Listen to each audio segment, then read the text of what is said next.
Et si on arrêtait de voir la souffrance comme un problème à résoudre? Et si on la regardait comme le lieu où la grâce travaille en silence?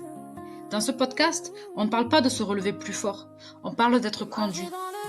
Quand tout en toi veut reprendre le contrôle, la grâce, elle, t'invite à laisser tomber l'effort.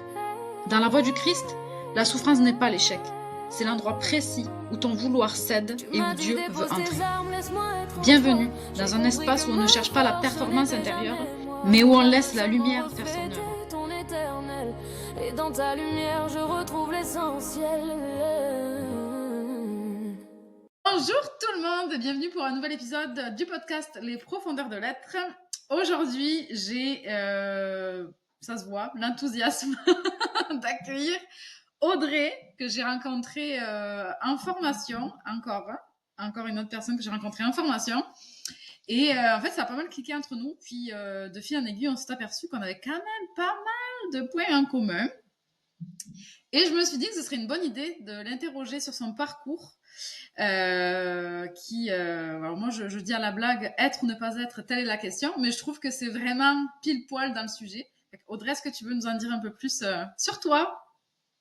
Déjà, merci beaucoup Cécilia. Je suis très contente de faire ça avec toi parce que effectivement, ça a bien cliqué et puis c'est toujours la magie des rencontres parce que on souscrit à des formations et puis il y a un petit appel de l'être, de l'âme, je sais pas qui vient et qui télescope un peu les parcours et ça c'est toujours chouette. Donc et puis on n'est pas tout à fait prêt, mais en tout cas on arrive à traverser l'Atlantique mutuellement pour se rejoindre à cet endroit, donc c'est très chouette.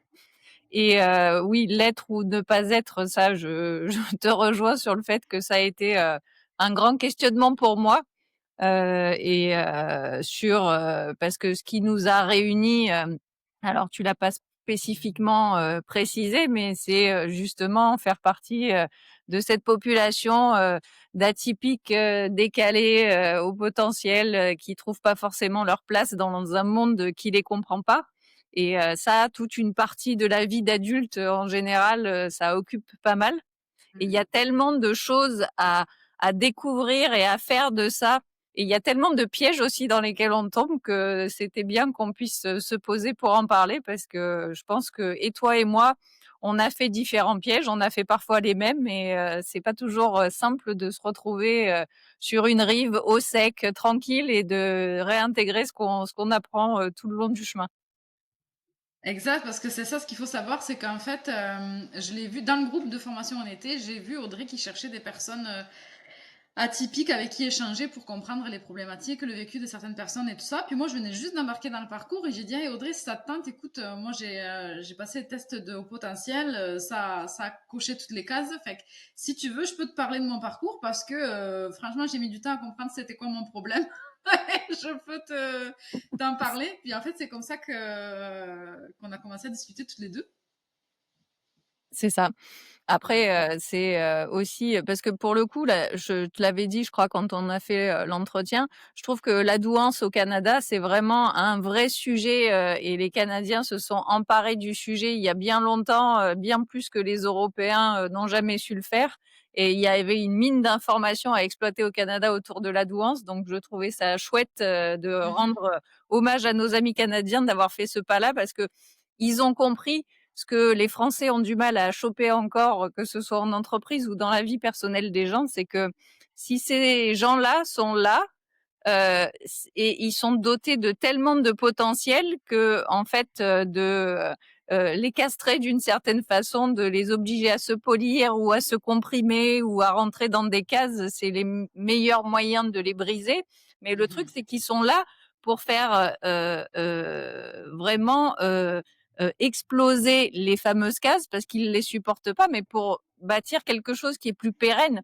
Et ça, les Canadiens, ils ont vraiment compris ça et ils mettent la douance au cœur de leurs actions, que ce soit pour les plus petits ou pour les Mhm. adultes. Et je trouve ça vraiment louable. Donc, je suis une fervente militante pour que la C'est vrai France que ouais, je vois la embraye le pas. différence. Ouais, ouais, c'est vrai que de plus en plus, hein, de plus en plus au niveau dans les écoles, etc., il y a vraiment quelque chose. C'est beau parce que Ça remet ben, en fait, moi, je parle surtout au niveau scolaire, je le vois avec mes enfants, mais ça bouge beaucoup et si ça peut servir à remettre dans une autre dynamique toute l'institution scolaire et de comment elle est faite, Mm. parce que c'est pas juste pour les personnes au potentiel, je veux dire, n'importe quelle neuroatypie, on le sait, l'école c'est difficile parce que c'est très rigide. Donc moi, je me dis, c'est un cours d'explosion, tout ça, c'est merveilleux. Tout à Et fait. donc toi, tu accompagnes des personnes atypiques maintenant. C'est ça. J'accompagne, en tout cas celles qui ont pas abdiqué à chercher le sens parce que vu qu'il y a plusieurs façons de vivre son atypie et que comme je te disais, il y a plusieurs pièges dans lesquels on tombe, il y a une frange de ces personnes-là qui tombent dans des pièges où finalement elles deviennent vraiment leur pire ennemi parce que, ça va tellement vite là-haut et puis, il y a une compilation de données qu'on cherche et qu'on comprend avec la tête et quand on Mhm, comprend avec la tête, il se passe aussi un moment où on a l'impression que, bah oui, on a compris, mais il y a rien qui change dans nos vies quand on a juste compris avec la tête. Et parfois, ça les positionne dans une dynamique où, finalement, elles ne deviennent même plus coachables parce qu'elles savent et il y a plein de choses à savoir effectivement, mais la question que je pose toujours, c'est, si tu sais, qu'est-ce que tu en fais? Parce que c'est dans l'action que tu vas arriver à pouvoir apporter vraiment la transformation que tu souhaites dans ta vie pour que elle soit l'exact reflet de ce que tu es à l'intérieur en fait.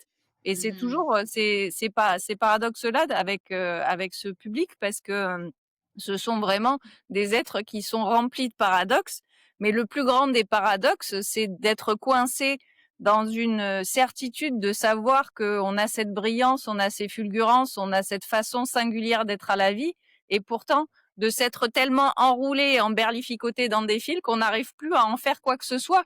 Et donc ça fait grandir de la frustration, ça fait grandir des questionnements existentiels.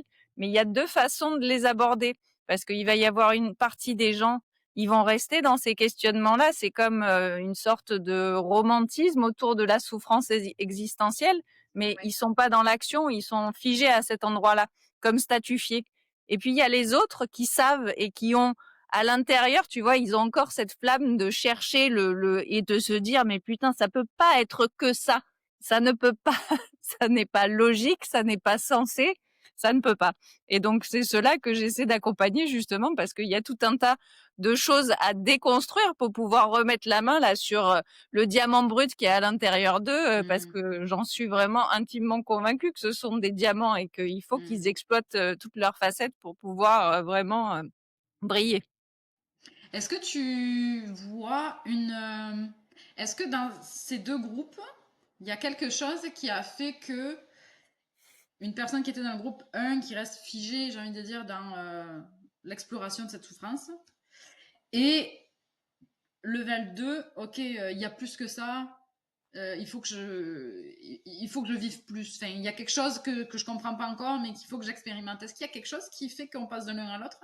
Moi, je pense il y a deux leviers en fait là-dedans, mais il y en a un que tu peux finalement désactiver tout seul, et l'autre qui, si tu le désactives le premier, il finira tôt ou tard par rentrer dans ta vie.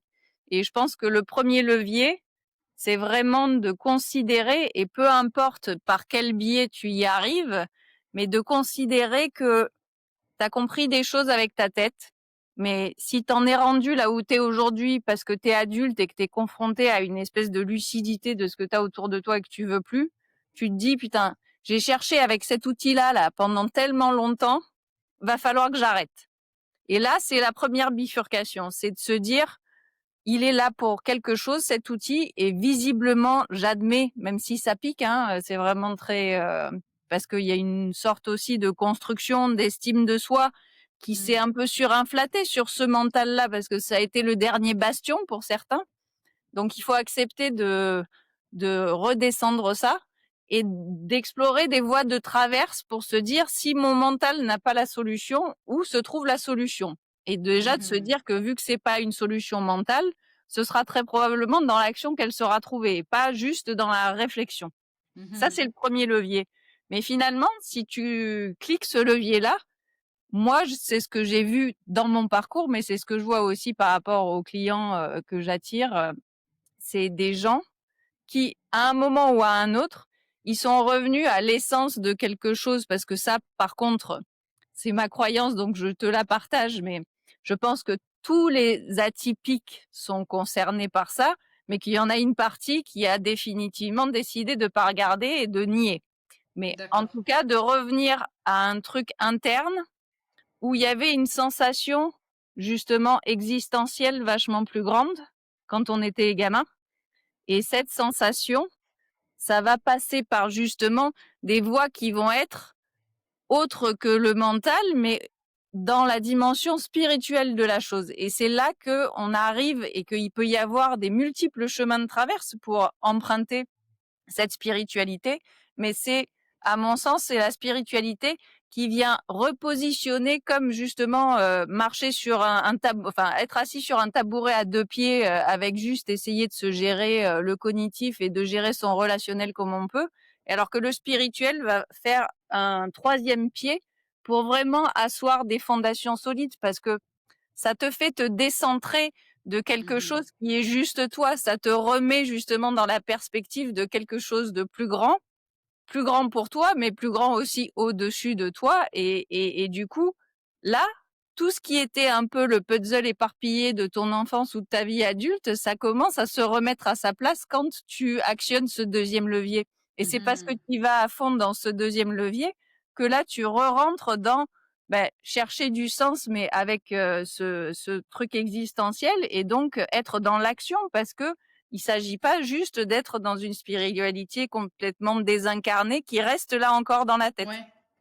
Mais c'est les deux Oui, leviers que je trouve qui sont fondamentaux pour ça me pouvoir parle ce que tu justement dis. être incarné en tant que ces êtres vraiment singuliers, quoi, et faire quelque chose de ça. En fait, dans le fond, si je comprends bien, il y aurait comme deux voies parce que finalement, il y aurait comme cette quête de sens, cette notion de la vie, finalement, avec un grand V de la vie qui a une fin, qui a aussi une intensité et tout. Et on pourrait l'expérimenter comme de deux manières. Ça pourrait être, ben, ouais, la vie est courte, elle est puissante. Complexe. Je pourrais expérimenter, faire plein de choses extérieures, des voyages, des choses, des parachutes, des sauts à l'élastique, pour expérimenter cette puissance finalement qui nous anime, mais ça reste extérieur. Ou finalement accepter que cette vie exceptionnelle a ses mystères, que notre tête ne pourra pas saisir, mais qu'on peut toujours explorer concrètement, matériellement, sensitivement, mais d'accepter que notre mental ne peut pas tout résoudre et tout comprendre, tu sais. Ah oui, c'est complètement ça. Et puis en plus, je trouve que justement quand tu arrives à te rendre à ça, c'est vraiment comme une reddition. Tu déposes les armes devant ça, parce que il y a vraiment, alors ça prend souvent la forme d'un 33 tonnes, hein, c'est malheureux de le dire, mais malheureusement, on en passe Ouais. par là, parce que l'être humain est ainsi fait. Et j'espère que au fur et à mesure que nos générations nouvelles arrivent, ce sera de moins en moins le cas, mais en tout cas pour nous, ça a été le cas.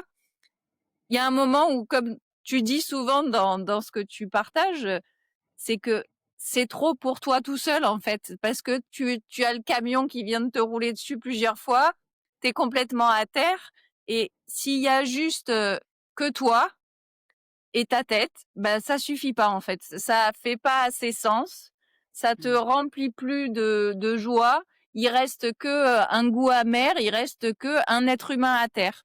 Alors que Mm. si tu ouvres sur quelque chose d'autre, et là encore, je te dis, pour le coup, elles sont innombrables, les pistes. Il y en a qui viennent à la spiritualité parce qu'ils sont passionnés par les expériences de mort imminente. Il y en a qui sont passionnés par le chamanisme. Il y en a qui sont passionnés par les crop circles dans les champs en Angleterre. Mais ça vient toujours par un coin où tu l'attends pas. Mm. Et puis après, tu commences ça te rallume cette flamme que tu avais gamin. Et là, il n'y a pas plus que toi. Finalement, on en revient à encore un paradoxe, et c'est rigolo. C'est cette solitude existentielle qu'on a en tant qu'être humain, et il faut se rendre à ça aussi. Il faut arrêter de chercher la solution à l'extérieur avec les autres. Mais une fois que tu te rends à l'évidence, en fait, le seul moyen de résoudre le paradoxe, c'est de se rendre à l'évidence. Et en fait, c'est là que tu découvres que, partant de ce point de vue-là, en fait, non, tu n'es jamais tout seul. Tu es seul avec toi-même que quand tu as ton mental qui est le seul maître à bord. Et puis quand tu dis, OK, j'accepte et j'accepte d'être cet humain-là, et que tu découvres cette voie-là, tu te dis, ah ben non, je suis pas tout seul, en fait, je suis moi. Et puis il y a plus grand que moi qui, en plus, amène du sens. Et ça, c'est Ouais. vraiment très chouette. Il y a, je sais plus, j'essaierai de le retrouver pour le mettre peut-être après dans le montage là. C'est un moine ou quelque chose, je sais plus. En tout cas, quelqu'un qui est dans l'intériorité là justement, qui dit il y a à l'intérieur de moi plus grand que moi. Tu sais, mais c'est tellement ça. Enfin, c'est. Puis tu sais, je trouve que quand tu comprends ça, tu retombes justement dans l'émerveillement de quand tu es enfant. Oui, tout à fait. Quand tu es enfant, tu sais, on dit souvent, ah, les enfants, ils n'ont pas conscience de la mort. Peut-être qu'ils n'ont pas de mots à mettre dessus. Mais moi, je peux te garantir que j'ai toujours su que tout ce qui m'entourait, c'était futile, c'était vain, que le temps passait, que je pouvais mourir le lendemain. J'ai toujours eu cette notion. Et en grandissant, j'ai compris c'est les stoïques qui disent ça. Ben, c'est dans le stoïcisme, en tout cas, memento mori. Mais ça a toujours été en moi, là. Demain, tout peut s'arrêter. Et à partir de là, chaque seconde, d'expérimenter cette vie. Puis, pour moi, en tout cas, c'est pas forcément d'expérimenter en faisant des choses à sensation forte, parce qu'au contraire, je hais ça. Moi, avec mes mille et un scénarios catastrophes, sur l'élastique et tout, jamais de la vie. Jamais de la vie. Mais c'est de se dire, waouh, aujourd'hui, là, tu sais, le lien avec les autres, aimer les autres, vouloir aider, vouloir être présent dans l'instant présent, puis dans l'amour, cet amour. Moi, il y a que ça, finalement, qui me rend vivante, tu sais, qui me fait envie. Il y a pas longtemps, j'écoutais une fille que j'aime beaucoup, et elle disait, c'est quoi qui te fait envie? Puis, tu sais, on oublie ce mot envie. C'est quoi qui te maintient en vie? Puis, tu sais, quand tu te ramènes à ça, de te dire, il y a plus grand que moi à l'intérieur de moi, ok, mais je suis pas là, je suis différente. On est tous uniques, même si on est tous un, on est tous uniques. Mais je suis pas là pour rien. Et ce que je vis intérieurement, c'est parce que j'ai quelque chose à faire ici. J'ai quelque chose à apporter à l'humanité. Et c'est pas en me conformant aux autres, en me disant il faut que je sois, il faut que je fasse, il faut que je vais amener ma pierre à l'édifice, en fait. Et le jour de ma mort, là, si c'est demain ou dans 90 ans, 90 ans, je serai très vieille, mais mettons dans 70 ans, même 70 ans, je serai très vieille, mais 70 ans, j'accepte. Tu sais, de me dire, mais qu'est-ce que j'ai fait, en fait? Je suis passée à côté de cette vie qu'on m'a offert, qu'on m'a donnée. Tu sais. Tout à fait. Et puis c'est vraiment, je trouve que ça rejoint aussi, quand on parlait de nous gamins, la majorité des HPI, et des atypiques, avec qui j'ai travaillé ou que j'ai croisés dans ma vie, s'ils te font suffisamment confiance, ils te le disent. Tous leurs rêves de gamins et ce sentiment d'une mission vraiment grande à l'intérieur de toi et que justement, une fois devenu adulte, t'en parles plus à personne parce que, ça s'est pas concrétisé dans ta vie réelle, tu trouves que tu as une vie de merde et tout ça.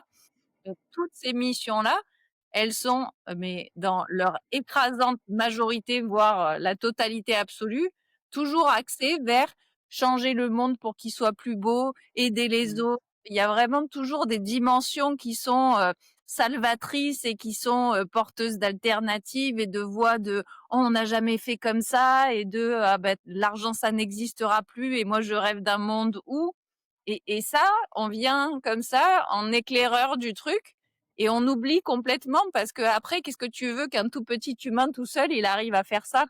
Mais Mm. sauf que justement dans ce chemin-là, si tu arrives à te reconnecter avec cette puissance qui est à l'intérieur de toi, parce que ce sont des gens très puissants, vraiment très puissants, et ils n'ont absolument aucune idée de cette puissance-là, mais c'est pour le bien qu'on est venu s'incarner, c'est pour changer ces Mm. normes qui nous étouffent, changer le on a toujours fait comme ça, changer ce qui est trop, ce qui est intense, il y a qu'à regarder la nature. Hein. Tu regardes la nature, elle explose de partout, elle est intense. Le pommier, il fleurit, il va pas faire juste 5 pommes parce que c'est confiné dans un tableau Excel que s'il en fait que 5, il aura suffisamment. Non, il en fait à crever, ça, il croule presque sous le poids. Et nous, on est là pour vivre ça et on se retrouve avec des gens qui ils savent parfois qu'ils sont intelligents ou parfois ils se croient très très bêtes. Alors là, on est à les deux extrémités du Mmh. spectre et ils savent pas quels ors ils ont dans les mains. Et moi, c'est ça que je peux plus Mmh. souffrir en peinture que de voir ces gens-là gâcher leur vie alors qu'ils sont là pour changer la vie des autres. Mais ils sont là pour changer la vie des autres en prenant soin de leur gueule en premier.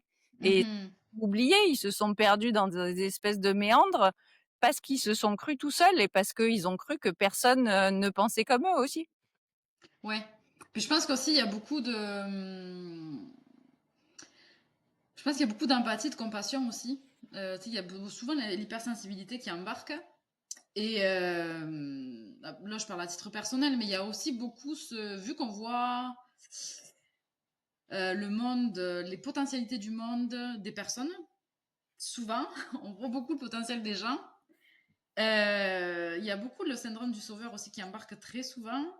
Alors que, puis tu sais, c'est très subtil, hein, parce que on peut très vite embarquer dans ce rôle-là aussi, et qui est pas nous finalement. On voit ok, moi je vais te sortir de là, je vais te pousser, je vais te si, mais on se crée encore une fois une étiquette auquel on n'est pas censé jouer en fait. Mais tellement il y a toujours cette quête d'identité de qu'est-ce que je suis. Tu sais, tu peux, bon, au début de la maternité, c'est bon, ben je veux être la mère parfaite. Donc, il faut que j'étudie tout ce qui est étudié autour de la parentalité. Il faut que je sois. Bon, ben là, tu te rends compte qu'au finalement, tu le seras jamais. Et puis que tu te dis, bon, ben encore une fois, je suis une grosse merde. Parce que j'arrive pas à être ce que je suis. Bon, mais c'est pas grave. Du coup, ben, mes gars enfants, je vais les mettre à garderie et je vais faire carrière. Hein. Donc là, Et tu je essayes de serai la faire carrière et tu te rends businesswoman compte que ça parfaite. marche pas non plus. Parce que c'est pas ça que tu veux. Mais on te dit que soit il faut que tu sois maman au foyer et que tu sois une mère parfaite, soit qu'il faut que tu fasses carrière. Donc c'est soit l'un, soit l'autre. Ben, c'est toujours jusqu'à ce que tu frappes vraiment un mur de jouer ce rôle. Parce que le problème est là, c'est que faire semblant, ça fait mal, quoi. Tout à fait. Mais le problème, c'est que aussi, justement, c'est les cerveaux brillants comme ça. Parfois, ils sont tellement brillants qu'ils ont oublié qu'ils font semblant, en fait. Ils s'en rendent même plus compte.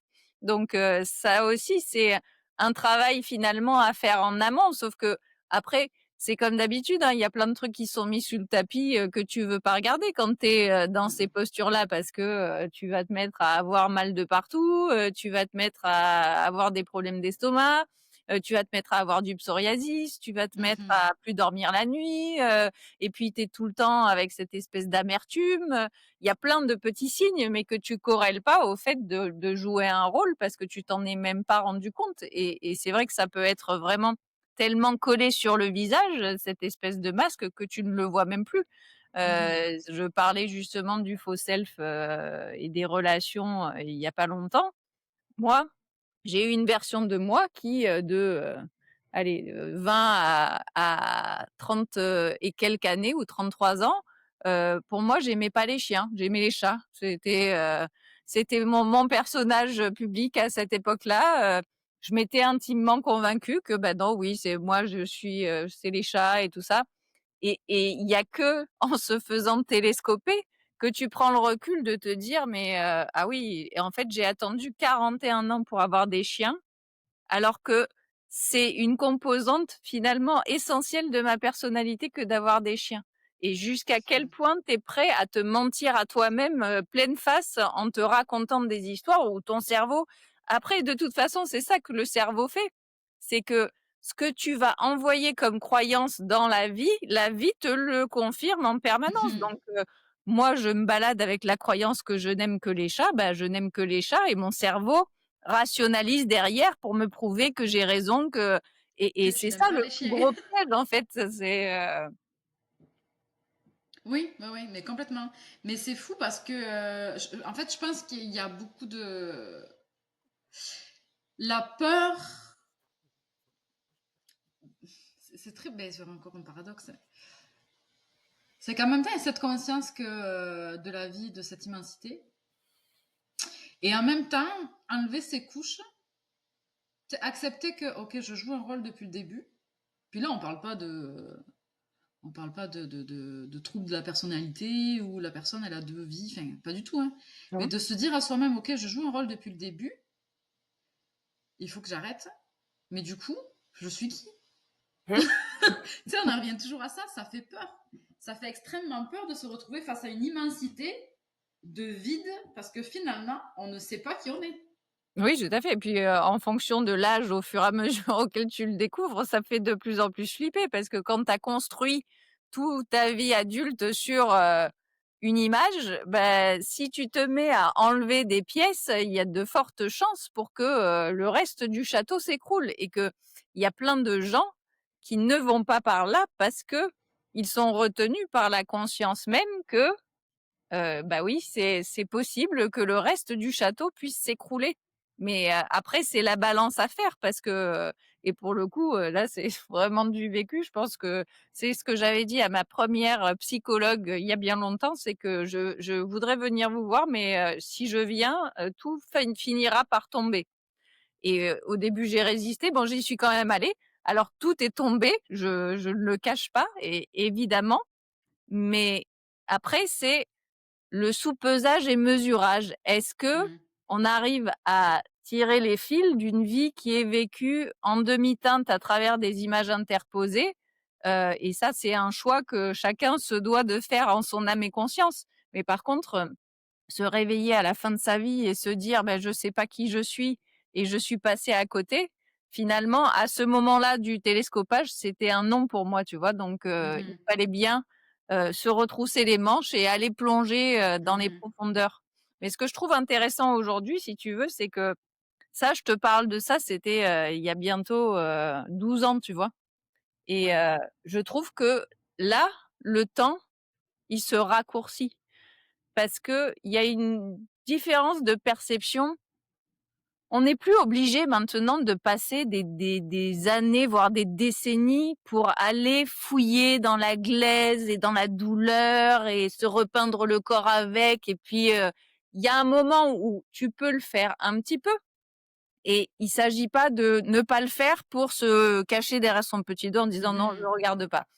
Mais par contre, je pense que tu peux décider de revenir vers l'essence de ce qui est toi en t'économisant la douleur. Mhm. Pas forcément une souffrance existentielle parce que ça fait partie finalement d'un chemin qui est un peu alchimique, mais la douleur superfétatoire là autour, t'es pas obligé d'aller plonger vraiment dans les entrailles Mhm. du truc. Tu peux décider, et par le biais de l'action, justement pas par le biais de la réflexion. Si tu passes tes journées à te demander comment ça se fait que tu es en décalage avec les autres et que personne ne te comprend jamais, ça n'est que justement une douleur mais monumentale où tu te farfouilles là où ça fait mal en permanence. Alors que si tu regardes ce truc en face et que tu commences à poser des actions pour te dire je je pense que ça peut être autrement et je veux trouver des moyens qui font que ça va être autrement dans ma vie. Ça te remet dans une dynamique où t'es pas obligé de passer des années et des années en thérapie parce que tu veux trouver justement du sens à travers ton action, à travers les sensations de ton corps, à travers ce que tu reçois justement du vivant, de la nature, de tout ce qu'il y a pour dire, ben, OK, je suis cet être humain-là. Est-ce que je sais, moi, me gérer? Est-ce que je sais gérer mon système nerveux? Est-ce que je sais gérer mes ruminations mentales? Est-ce que j'ai envie, voilà, retrouver, comme tu disais, le fil des envies à l'intérieur de toi? Est-ce que tu t'es déjà posé la question de c'est quoi que tu as envie, quoi? Mhm.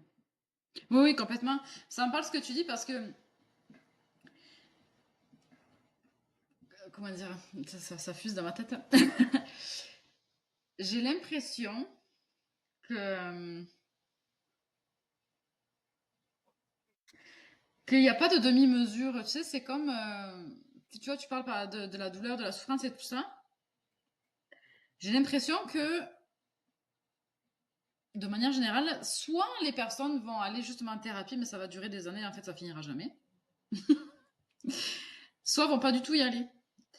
Alors que moi, je pense que, tu vois, par exemple, quand je parle de la voie du Christ, donc la voie de la grâce, c'est une voie de l'urgence. C'est une voie de c'est ici et maintenant. C'est-à-dire que il y a les faits, se sentir seule, différente, pas compris, etc. C'est un fait, ça fait mal. Maintenant, j'ai deux choix. Soit je reste là-dessus, puis j'essaye de, avec le mental, tout analyser, tout comprendre, Mmh. analyser les autres, comment eux me voient, C'est la projection du regard de l'autre, donc comment il faut que j'agisse, etc.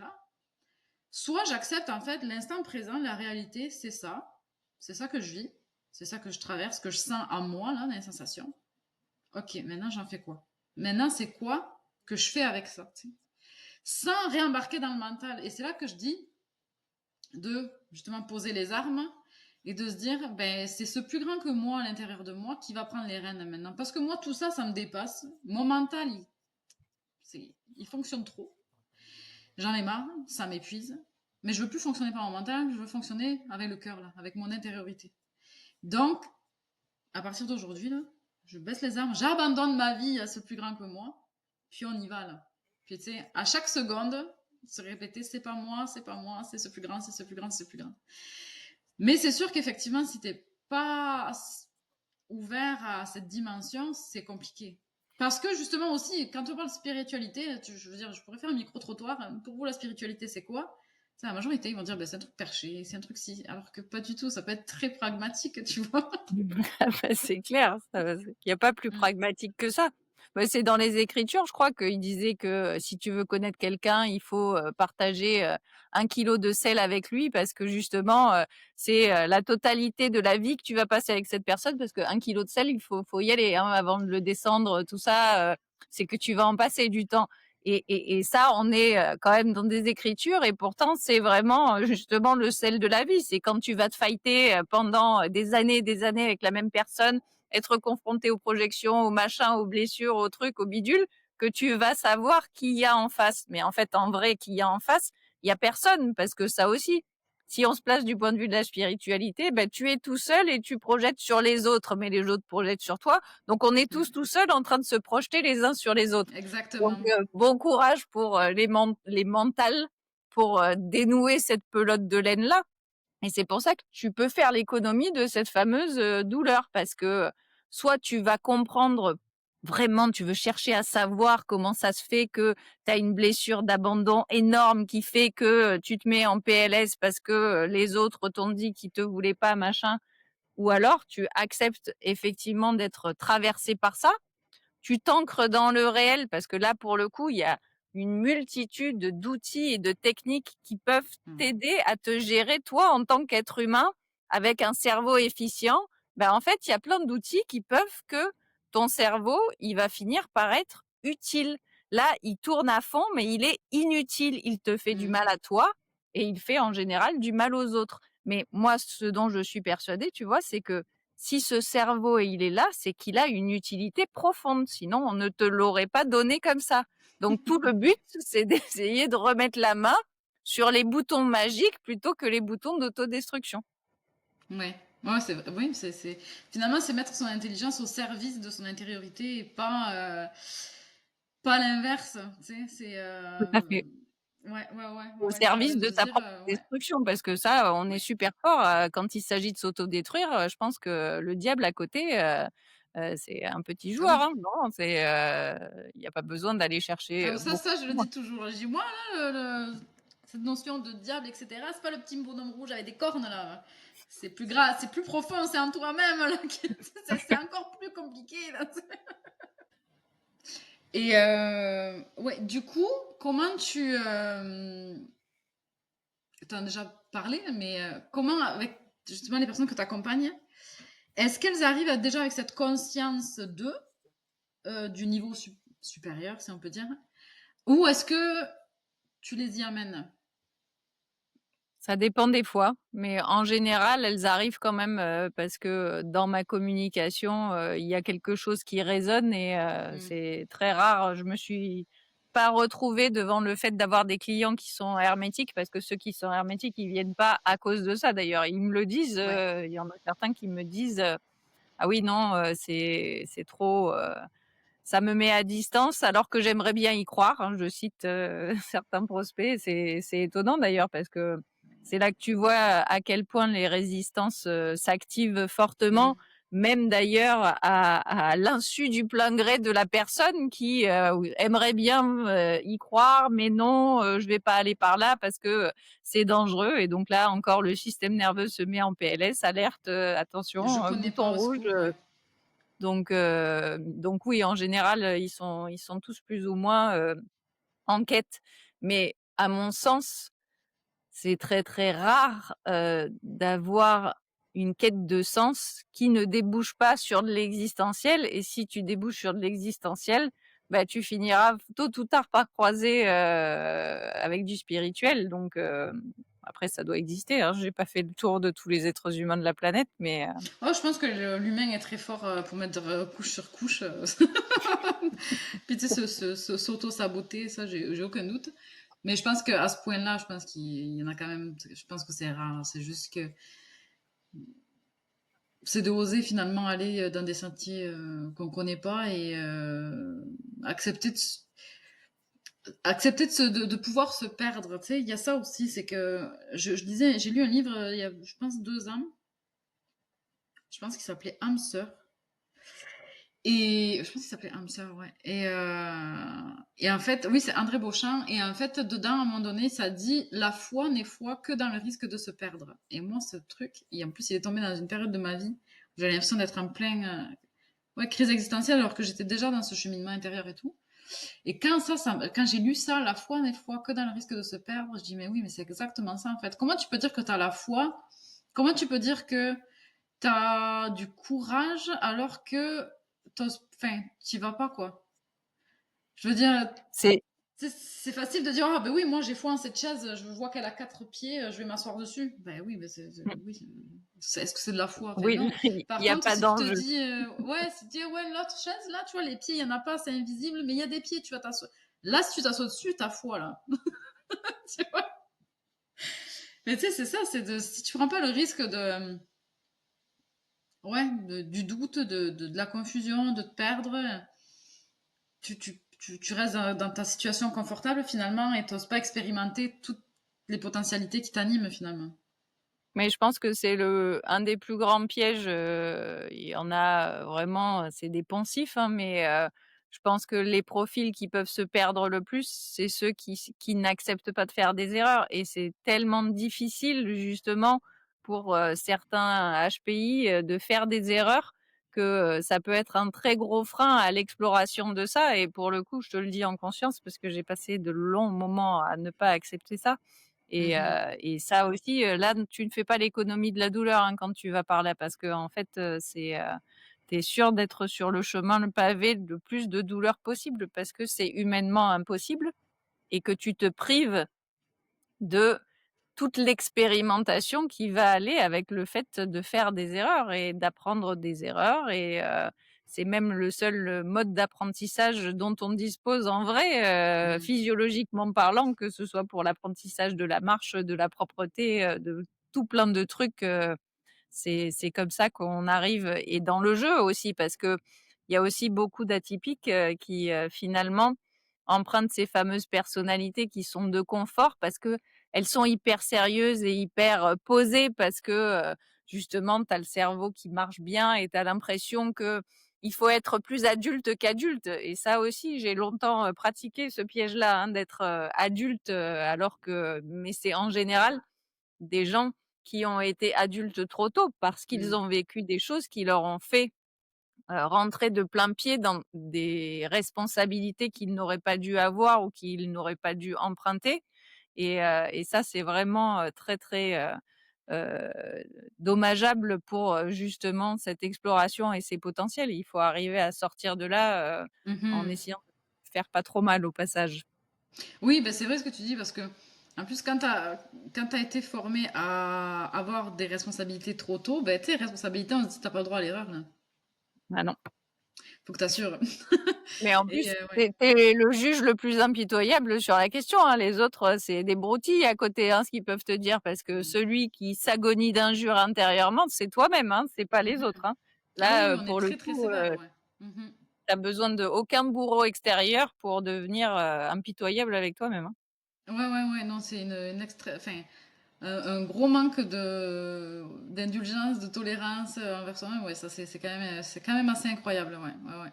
Et Ouais, et après, puis on est les premiers à encourager les autres, à dire, mais attends, mais c'est une normal. espèce de cristallisation aussi, tout devient rigide et pesant et lourd. Et ça, c'est plus quelque chose que je veux, mais vraiment plus, parce que j'ai vu à quel point c'était délétère, mais pour soi et pour les autres aussi, parce que finalement, en étant rigide comme ça, t'es hyper lourd avec ton entourage aussi, et Mm. t'es...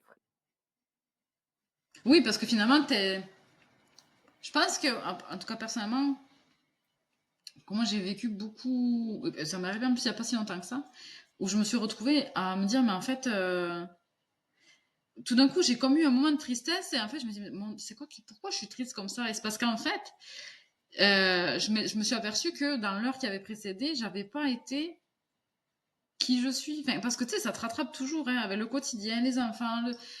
Et en fait, je me dis, mais là, c'est parce que j'incarne pas qui je suis, en fait. Je veux dire, moi, ces êtres-là, je les aime tellement, j'ai tellement envie de.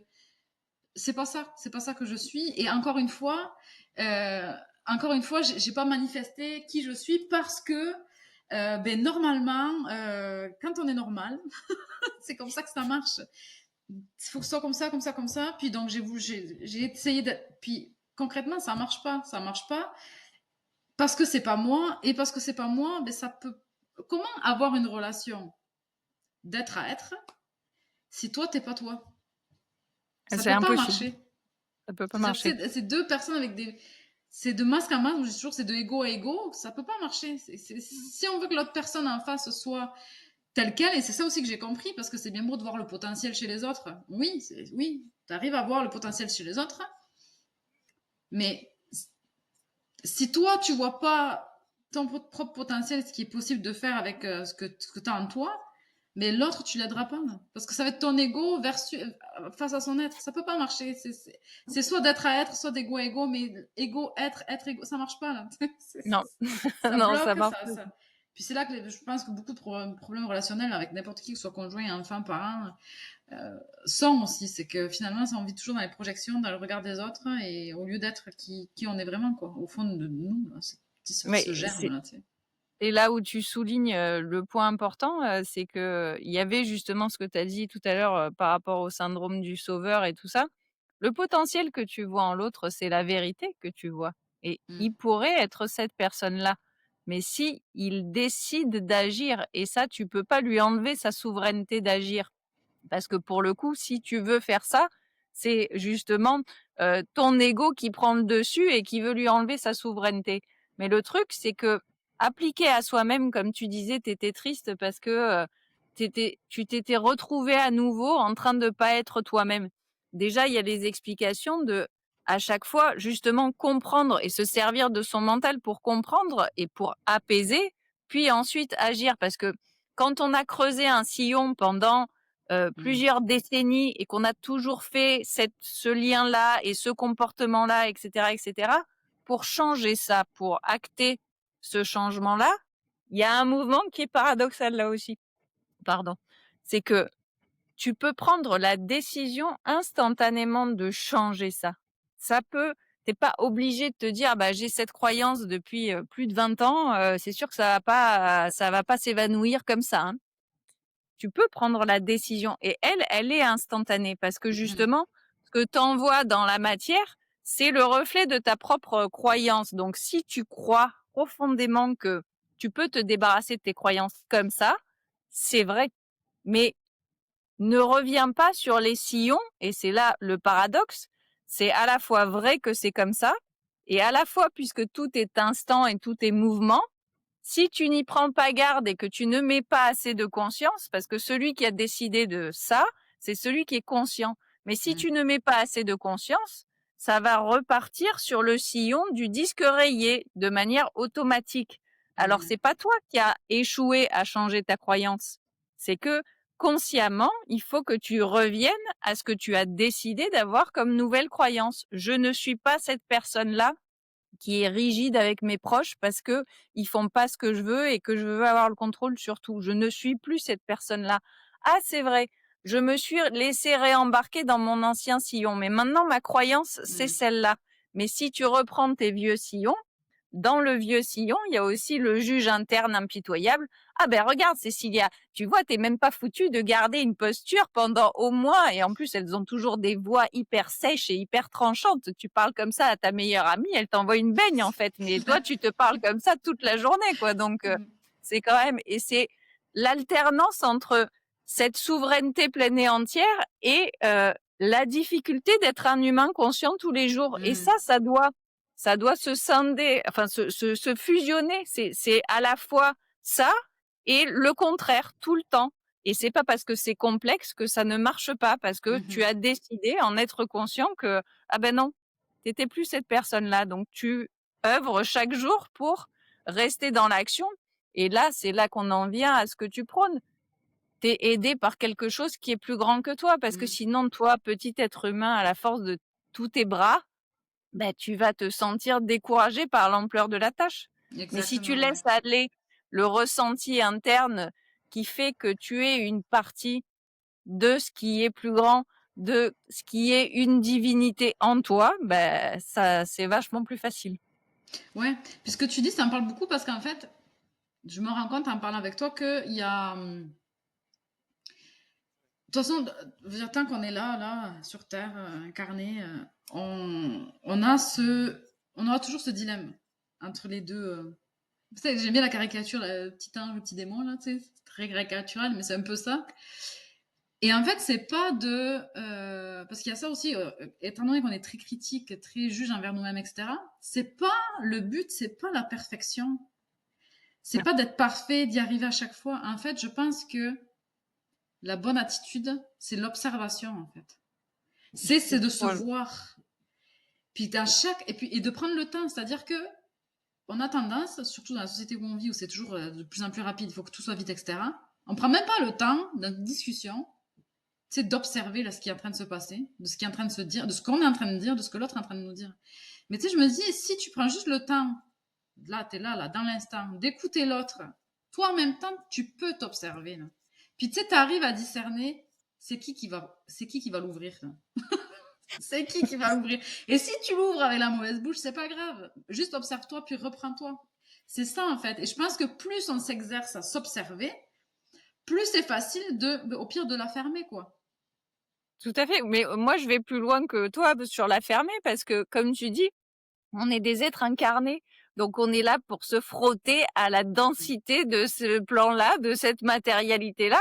Et on n'est pas destiné à être tous des Bouddhas ascensionnés. Sinon, on serait venu, on l'éviterait déjà. Et Mais donc, ce moi, serait ce que je tellement dis à mes plate, en plus. clients, c'est si tu veux être une connasse, sois une connasse en conscience. Moi, j'ai aucun problème avec ça.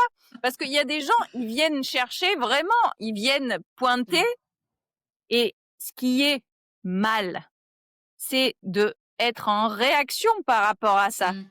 Que ce soit le pilote automatique de tes vieux sillons qui prennent la parole.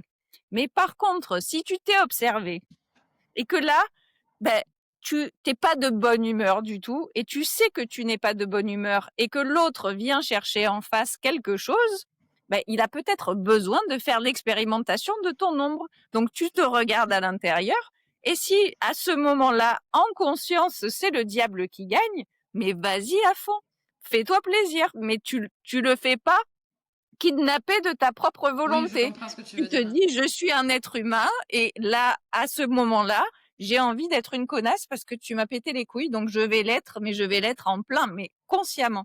Et ça, Oui, oui. ben, franchement, c'est le plus beau chemin que tu peux t'offrir à toi-même, parce que tu sais pourquoi tu fais les choses, et du coup, tu ne culpabilises pas, parce que, en fait, tu prends tes décisions avec la souveraineté et tu Mm. les assumes derrière. Tu fais ce pourquoi tu es venu, en fait. Mhm. Oui, c'est d'être honnête envers soi-même, en fait. Puis d'assumer, de dire, écoute, oui, là, je suis là, honnêtement, aujourd'hui, c'est ça mon humeur, c'est ça, ok, c'est très égotique, mais tu sais, ça va être ça comme ça. Ça va être ça toute la journée, je le sens, je peux pas faire autrement, tu sais. Ben, je peux pas faire autrement. Je peux toujours faire autrement, mais j'assume qu'aujourd'hui, là, ça va être une journée compliquée. Si tu veux pas que ça parte à cacahuète, c'est mieux qu'on se croise pas. Ou Mais alors d'assumer. c'est qu'il t'a vraiment cherché, et auquel cas, il a enfin ce que tu sèmes, ce que enfin tu récoltes ce que tu sèmes aussi, tu vois ce que je veux te dire? Mm. Mais que c'est Ouais. pas, on n'est pas là pour devenir justement des êtres, qui sont toujours dans, la bonté, le pardon, on est des êtres humains, et c'est en fautant, en donnant libre cours à nos travers aussi, mais en le faisant en conscience, Mhm. qu'on peut arriver justement accéder à cette forme d'amour interne. Ouais, ben, je m'aime quand je suis la meilleure version de moi et aussi quand je suis la pire parce qu'il y a personne qui m'a pointé un flingue sur la temple pour être l'une ou l'autre des versions. Je l'ai fait en conscient et je sais pourquoi je le fais. Si tu m'as poussé à bout jusqu'à cet endroit-là, je sais pourquoi j'ai déchaîné mon ire sur toi et tu le méritais et j'ai été cet être humain-là et je l'admets et je l'assume. Et donc, je l'aime. Si j'admets et j'assume, ben, j'arrive à aimer. Et donc, la prochaine fois que tu vas voir, toi, une connasse qui vient vers toi, ben, peut-être que justement, le premier mouvement, ce sera pas de la juger, justement. Parce que tu as été cette personne-là et que tu sais ce que ça fait à l'intérieur que de le faire comme ça et que peut-être justement l'attitude à la tolérance et à l'ouverture va être bien plus grande en t'étant laissé aller à ce que tout le monde nomme les travers humains, alors que tu l'as expérimenté dans ta chair en conscience, pas en réaction. Pas c'est de ta faute si tu m'as énervé. Non, c'est là j'ai choisi de m'énerver et j'ai choisi d'être en colère contre toi et de te montrer à quel point je suis en colère contre toi. Oui, parce qu'en fait, souvent, on voudrait atteindre, tu sais, mettons que le but c'est la perfection, la transcendance, tout ce que tu veux. On voit, tu sais, le but, puis tant qu'on n'est pas à ce but, on se sent pas assez, puis le jugement interne réembarque, et on oublie trop souvent que finalement le plus important, c'est le chemin, c'est le processus, c'est tout ce chemin de vie que tu fais, c'est ça qui est le plus important, c'est pendant ce chemin que tu apprends, que tu te construis intérieurement, que les autres autour de toi apprennent et se construisent intérieurement aussi. Et tu sais, le but, oui, on va tous au même but, on veut tous le même but, mais c'est le chemin qui compte, tu sais, parce que si on était, tu sais, si on essaie tous, déjà, bon, ce serait moins de faire bulot, on serait pas en train de parler. Voilà. Donc, on serait pas venu, je t'annonce, si c'était Ouais, déjà c'est tout ça, on par. n'aurait même pas besoin de s'incarner, on n'aurait même pas besoin d'expérimenter l'imperfection, tu vois. Tout à fait. Qu'est-ce que, ouais, ça fait déjà 56 minutes, ça passe trop vite. Est-ce que tu as envie de compléter, de terminer, de conclure notre entretien sur quelque chose qui te tient à cœur, que tu as envie de partager, un encouragement, peu importe, ce que tu veux. Non, mais je trouve qu'on a fait un beau panorama parce que ce qui ressort de cet échange, c'est de se dire que justement, quel que soit le prisme que tu empruntes, justement, c'est toujours le même chemin. On est tous en train. Enfin, pourquoi est-ce que les gens, justement, passent leur temps à scroller sur les réseaux sociaux, à ouvrir YouTube et chercher, à acheter des bouquins, on est tous habités par cette envie justement de donner de la chair au sens qu'on veut mettre dans la vie. Et il y a plein de portes parce que tous les fameux chemins qui mènent à Rome, c'est ça. C'est quel que soit justement celui que tu vas emprunter, ben, on est tous plus ou moins dans la même galère. Mais ce qui compte, c'est de profiter du voyage. J'ai eu une vie 1000 fois plus riche que ce que j'aurais pu imaginer parce que justement, je suis cet être atypique qui est encore aux prises avec tout un tas de complexité due à sa nature et quelle chance justement de pouvoir vivre ce voyage qui est pas du tout des plus reposants, pas du tout des plus tranquilles, mais c'est un vrai kiff de pouvoir en profiter. Et c'est ce que je souhaite à tous les gens, qu'ils soient atypiques ou pas, c'est de garder quand même cette saveur du voyage et de se dire ouais allez on y va. Et puis surtout, je voudrais partager un truc parce que j'ai mis tellement de temps à m'y attacher et je pense pas que le changement est complètement terminé d'ailleurs. C'est que moi je voudrais faire l'éloge de la légèreté parce que j'ai été un être vraiment profondément solennel et lourd pendant très très longtemps et ça m'a fatiguée. Je ne veux plus avoir à gérer ça et je pense que justement je me suis privée et j'ai pas à le regretter puisque je le vois maintenant aujourd'hui de plein de merveilles dans la vie à cause de cette lourdeur-là et que donc je fais l'éloge de la légèreté. Soyez légers dans vos vies.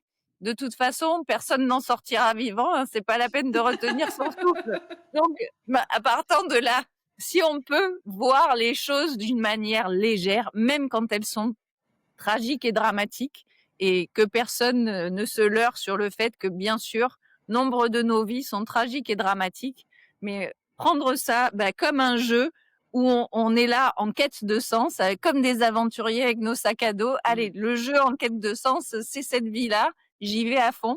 Eh ben, ça fait un voyage qui est quand même vachement plus agréable que Et moins l'inverse. souffrant, même si on se casse la gueule et qu'on se fait mal, c'est quand même moins souffrant que de rester confortable là où on est.